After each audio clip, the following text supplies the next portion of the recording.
Le rendez-vous de Paris Direct avec toutes les rédactions de France 24. Ce rendez-vous, c'est avec vous aujourd'hui. Pierre Hamdi, bonjour Pierre. Bonjour. Et Derek Thompson, bonjour Derek. Vous travaillez bien sûr tous les deux à la rédaction des Observateurs et vous êtes là pour nous parler du reportage que vous avez réalisé, Derek, au Mali, dans la région de Kayes, c'est dans le sud-ouest du Mali, où persiste ce qu'on appelle l'esclavage par ascendance. Vous êtes donc allé sur place, Derek, vous allez nous en parler dans un instant.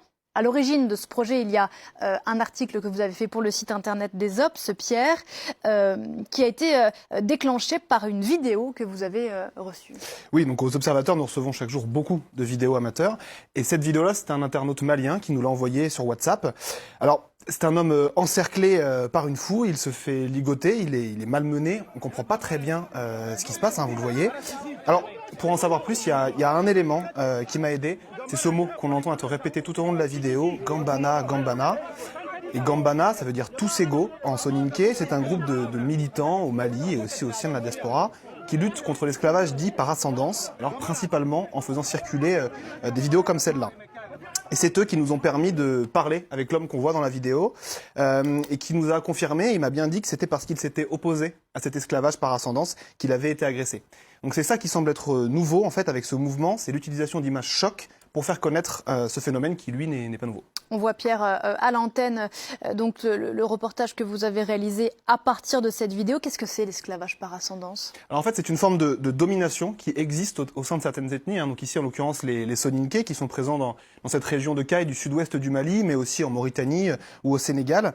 Et cette domination, elle repose sur la division de la société en castes. D'un côté, celle des nobles et de l'autre, celle des esclaves, hein, pour faire simple. Alors attention, quand on parle ici d'esclavage, il ne s'agit plus d'esclavage au sens strict du terme, hein, la traite des êtres humains, le travail forcé. Alors ça a existé, mais c'est pratiquement éradiqué dans la région. L'esclavage par ascendance, en fait, c'est plutôt les persistances, les traces de cet esclavage, une certaine forme de violence symbolique, voire même physique, comme on l'a vu. Ça se traduit notamment par l'interdiction de se marier avec le membre d'une autre caste, l'impossibilité de devenir chef de village, voire même de participer aux assemblées, le fait d'être obligé d'habiter dans le quartier des esclaves, ou encore, lors des fêtes, ce sont les esclaves qui sont obligatoirement chargés de l'abattage des animaux, par exemple. Et puis surtout, il y a le fait d'être appelé esclave. Voilà, donc Pierre, vous avez d'abord réalisé cette enquête depuis ici avec les observateurs maliens sur place. Et vous, Derek, vous avez poursuivi cette enquête en vous rendant sur place au Mali. Oui, je suis allé voir Mohamedou Sidibé, c'est l'homme qu'on voit dans la vidéo. Je l'ai retrouvé avec ses camarades qui vivent maintenant en sécurité dans la ville principale du cercle du département. Et Mohamedou nous a expliqué pourquoi il était ciblé ce jour-là. Écoutons-le. Pourquoi ces gens vous ont attaqué? Ils m'ont frappé parce que j'ai refusé d'être traité comme esclave. Tout a commencé quand Mohamedou a vu d'autres villageois vider la maison de son cousin Lassana. Nous sommes allés là-bas pour voir ce qui se passait. J'ai reçu un message sur mon téléphone. Je l'ai sorti pour le consulter. Quelqu'un me dit « T'es en train de filmer ?» Non, je ne filme pas. Ils m'ont dit de leur donner mon téléphone. J'ai dit non. Ils m'ont frappé et ligoté. Ils m'ont traîné jusque chez le chef de village. Mohamedou et son cousin sont victimes de l'esclavage dit par ascendance. Nous avons dit non, nous ne sommes pas des esclaves. Nous ne sommes pas vos esclaves. Des mots que les nobles ne peuvent pas supporter. Ils disent que nos grands-pères et nos arrière-grands-pères étaient des esclaves, qu'ils acceptaient d'être esclaves. Alors pourquoi nous voulons nous opposer à cela maintenant? Ils m'ont dit, si tu n'acceptes pas de rester esclave, tu quittes notre village. J'ai dit d'accord, je quitte le village.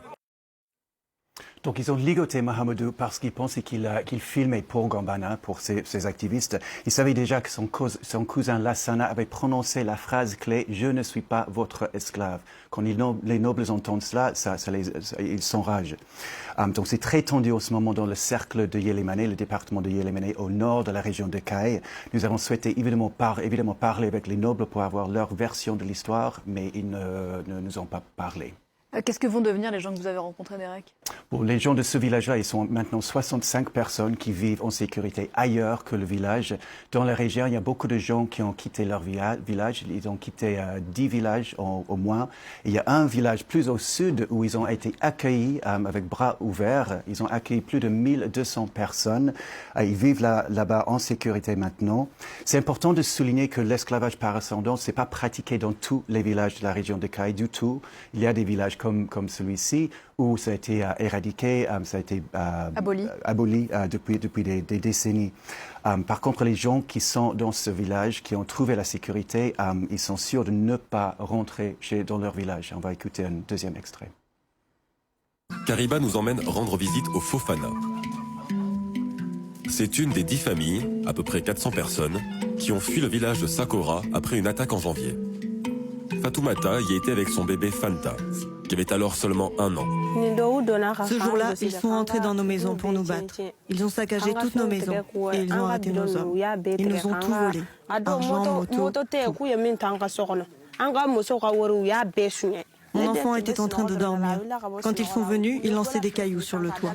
Ça lui a fait peur. Elle essaye de sortir. Quand elle franchit le seuil de la porte, un homme l'attend. Il la frappe avec une hache.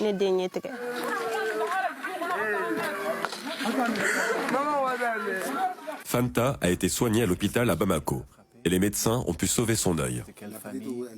Comment une personne peut faire cela à un enfant? Je ne sais pas.